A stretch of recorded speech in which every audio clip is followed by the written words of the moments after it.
नमस्कार, मैं हूं संजीव कुमार और आप देख रहे हैं एसएम न्यूज लाइव। और इस वक्त हम एमसीबी जिले के चिरमिरी में भाजपा कार्यालय पर हैं और आज हम चिरमिरी मंडल अध्यक्ष, जो भाजपा के मंडल अध्यक्ष हैं, उनसे बात करेंगे और जानने की कोशिश करेंगे कि आखिर श्याम बिहारी जायसवाल जो मनेंद्रगढ़ प्रत्याशी हैं, उनको अगर मनेंद्रगढ़ की जनता वोट करे तो क्यों करे। क्योंकि पिछले 5 साल उन्होंने भी सरकार, उनके वो खुद एक विधायक के तौर पर मनेंद्रगढ़ के में काम कर चुके हैं।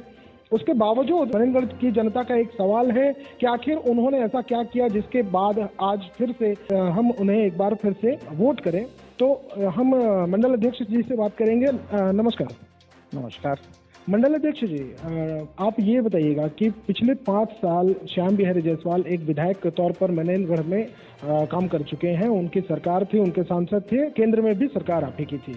ऐसे कोई 2 काम, जो मनेंद्रगढ़ की जनता का सवाल है कि ऐसे कोई 2 काम जिसकी वजह से हम फिर से उनको वोट करें। आप 2 काम कुछ बताएं जिसका लाभ आज भी उनको मिल रहा हो लोगों को।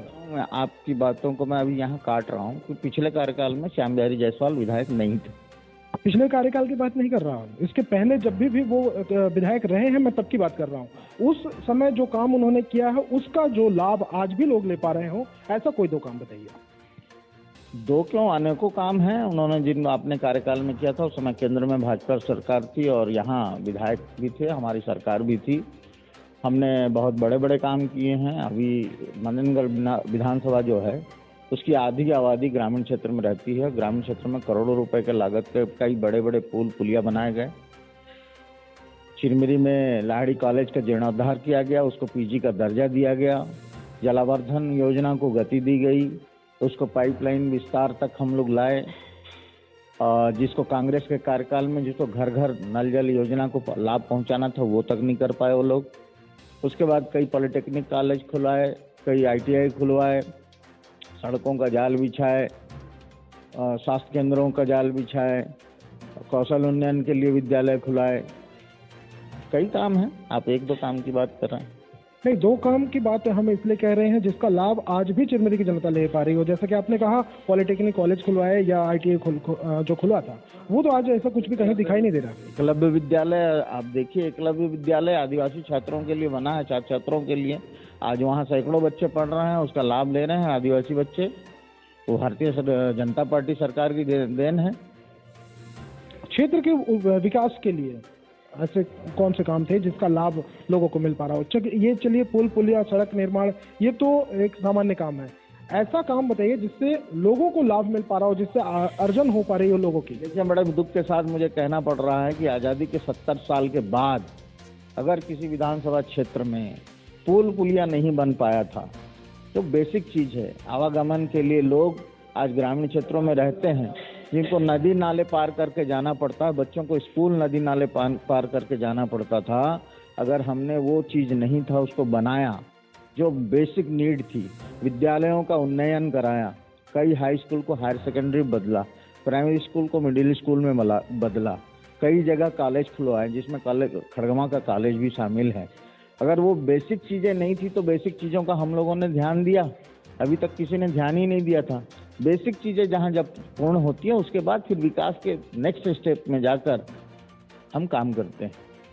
लेकिन क्षेत्र की जनता ने बहुत कम मार्जिन से, हम हारे थे, कोई इश्यू नहीं था, फिर लड़ रहे हैं। इस बार बड़े मार्जिन से जीतेंगे। अब जीत कर आएंगे तो केंद्र में हमारी सरकार है। उम्मीद है कि 2024 में भी हमारी सरकार बनेगी केंद्र में, और छत्तीसगढ़ में भी परिवर्तन होगा और मिलकर डबल इंजन की सरकार विकास करेंगे। तो विकास करेंगे, विकास करने की बात कह रहे हैं। अब जो आपका विकास होगा वो किन मुद्दों पर होगा, और चिरमिरी के जो विस्थापन हो रही है इस पर आपकी सरकार या आपके विधायक क्या करेंगे? देखिए, सबसे बड़ी सौगात हम देने जा रहे हैं चिरमिरी को। चिरमिरी में आज कभी 22,000 मैन पावर हुआ करता था। ACCL के खदानों में 22,000 लोग कार्यरत थे। वे सब आज रिटायर होते होते 3,500 की स्थिति में आ गए हैं हम लोग। आज यहाँ का मैन पावर 3,500 है। लेकिन मैं आपकी जानकारी के लिए बताना चाहता हूँ कि केंद्र सरकार की योजना के तहत इस चिरमिरी क्षेत्र में 2 नए माइंस खुल रहे हैं, जिसमें लक्ष्मण झरिया और वेस्ट चिरमिरी कॉलरी है। उसके साथ साथ गैस के प्लांट भी लगने हैं, जहाँ पर लगभग 2 से 3 हज़ार कर्मचारियों की आवश्यकता पड़ेगी। और 1 से 2 साल के अंदर यह कार्य योजना धरातल पर आएगी और इस क्षेत्र में जहां 3,500 मैन पावर से 50,000 की आबादी, 80,000 की आबादी का निर्वहन हो रहा है। अगर वहाँ 2-3 हज़ार मैन पावर और बढ़ जाएंगे तो निश्चित रूप से यहाँ स्थायित्व भी आएगा, रोजगार भी आएगा और चिरमिरी का पलायन भी रोकेगा। इस दिशा में हम लोग बड़ी कदम ले चुके हैं। चिरमिरी का पलायन रोकने के लिए आपने एसईसीएल पर ही आप निर्भर हैं। क्या कोई आपको नहीं लगता कि कोई नए रोजगार के ऐसे नए स्रोतों का यहाँ पर शुरुआत करनी चाहिए जिनसे पलायन रुक सके और लोगों जो युवा वर्ग है उनको रोजगार मिल सके? निश्चित रूप से उस पर भी हम लोगों ने योजना बना के रखा है, खासकर महिलाओं के लिए। जो महिलाएं गृहिणी हैं, घर में रहती हैं, उनके पास कोई काम नहीं है। हम ऐसे कुटीर उद्योगों के लिए को बढ़ावा भी देने जा रहे हैं, उसको प्रोत्साहन देंगे और महिलाओं को घर बैठे, घर के अंदर रहकर वो अपना रोजगार प्राप्त कर सकें। इस दिशा में भी हमारी एक बड़ी योजना है कि महिलाओं को घर बैठे हम काम देंगे।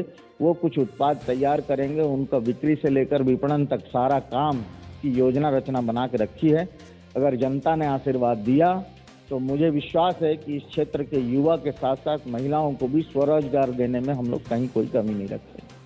आप लोगों की जो प्रचार प्रसार है बड़ी जोरों पर चल रही है, क्या लगता है उस प्रचार प्रसार में जो भीड़ आपको देखने को मिल रही है, क्या लगता है उसे वोट में कन्वर्ट कर पाएंगे आप लोग? निश्चित रूप से करेंगे। हमारी योजना अच्छी है, हम निष्ठापूर्वक काम करेंगे। कांग्रेस 5 साल रही, भ्रष्टाचार के आरोपों से घिरी रही, चाहे स्थानीय विधायक हो या यहाँ का शासक हो। भूपेश बघेल जी ने भी बड़े पैमाने पर घोटाला किया और जनता से झूठा वादा भी किया। उस वादे से तंग आकर जनता इस बार बदलाव लाएगी और भारतीय जनता पार्टी की सुशासन की सरकार लाएगी और निश्चित रूप से जो विकास के 5 साल जो थम गए थे छत्तीसगढ़ के, वो द्रुत गति से फिर से आगे बढ़ेगा और छत्तीसगढ़ और केंद्र के तालमेल से हमारा यह विधानसभा निश्चित रूप से बहुत तेजी से आगे बढ़ेगा। चिरमिरी की जनता को विकास के कुछ नए काम जो कि मीडिया की नज़र से तो हम लोगों को दिखाई नहीं देते, लेकिन चिरमिरी की जनता और कुछ कांग्रेस के ऐसे पदाधिकारी हैं जिनकी नज़र में कुछ काम हुआ है कि अगर आपकी सरकार बनती है, विधायक आपके आते हैं, तो क्या उन कार्यों को आगे बढ़ाएंगे या नए सिरे से काम की शुरुआत होगी? देखिए, अगर विकास कहीं पर हो रहा है तो हम विकास के खिलाफ नहीं है। चिरमिरी में कोई विकास कार्य हो रहा है या हुआ है, अधूरा है, तो उसको पूरा करेंगे। उसमें हम बाधक कभी नहीं बनेंगे, ना कभी रहे हैं। उसके खिलाफ हम कभी नहीं जाते। जो विकास कार्य चल रहा था यथावत चलेगा और नए विकास कार्य भी होंगे, लेकिन किसी विकास कार्य को हम पेंडिंग में न रखेंगे नहीं। अगर उसमें किसी प्रकार का अड़चन है उसको दूर करने का प्रयास करेंगे। मैं आपके माध्यम से एक बात बताना चाह रहा हूं कि चिरमिरी में बड़े पैमाने पर विकास कार्य चल रहे थे। कांग्रेस का ही सरकार था और कांग्रेस के जो प्रत्याशी वर्तमान में रमेश सिंह जी हैं, उन्होंने ही चिरमिरी के विकास में बाधा डालते हुए चौपाटी, न्यायालय भवन और एक मंगल भवन जो 3 करोड़ रुपए का बन रहा है, उसमें रोड़ा डालकर उसको रुकवाने का प्रयास किया है। वो चिरमिरी के बाधक हैं, विधानसभा के बाधक है, विकास के बाधक है। मैं चिरमिरी की जनता से अपील करूंगा कि जो चिरमिरी में विकास कार्य हो रहे हैं उसमें जो रोड़ा डाल रहा है, बाधा बना है, उससे सावधान रहें। आज वो वोट की अपील चिरमिरी की जनता से किस मुंह से कर रहे हैं, जबकि वो चिरमिरी के विकास में ही बाधक बने हुए हैं। तो ये थे मंडल अध्यक्ष डमरू बेहरा जी और इनसे हमने बात की और जैसा कि इन्होंने बताया कि यहाँ चिरमिरी के विकास में रमेश सिंह जी जो बाधा बने हुए थे उनको वोट नहीं करने की अपील इन्होंने जनता से की है। अब ये तो जनता का मूड है, जनता ही डिसाइड करेगी कि उनको वोट किसको देना है, लेकिन डिसीजन 2 तारीख को, जिसका जो निर्णय है वो 3 तारीख को आएगा और 3 तारीख को देखना होगा कि जीत का सेहरा कौन बांधता है अपने साथ। अपने आसपास घट रही घटनाओं को जानने के लिए चैनल को सब्सक्राइब करना और बेल आइकॉन को दबाना ना भूलें।